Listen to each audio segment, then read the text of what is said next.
Hi Naptime friends, it's Tish with Naptime Creations. Welcome back to my channel. And if you're new, don't forget to subscribe so you don't miss any of my future videos. Today I'm going to be showing you how I spruce up some duds, I would call them, acrylic pours. And these are just acrylic pours on little 4x4 ceramic tiles. This is what I use, this is what my coasters look like before I put resin on them. This one had some like texture when it dried, and I'm going to be using some paint and a stencil. And I'm not using anything fancy to apply the paint, just a paper towel because it's easy and it works, and that's the way I like to do it. So you can use any stencil you want, basically. I'm going to use this rose one that I had on hand. And you can get even, really big stencils too if you want a stencil on top of a big acrylic pour.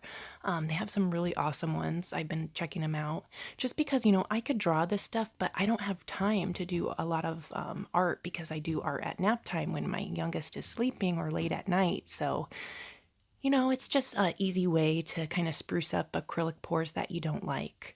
So when you do this, kind of make sure your pounce up and down, straight up and down. You don't want paint to get under that stencil there and kind of mess up your lines, because we'll go back and clean anything up.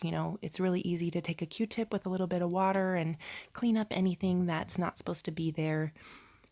But yeah, it's just a simple way. Just use your stencil and any color paint you want, which is one thing I like. You could even do a couple colors. You could do black as a base and then gold on top, let the black dry and then do gold on top of that. That would be pretty.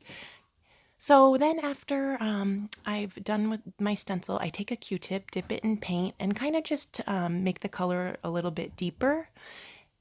And you can see there's a little bit I need to touch up. But like I said, I'll take a Q-tip and dip that in water, and then, not too much water. Make sure it's not super saturated. And then you can just touch up the lines.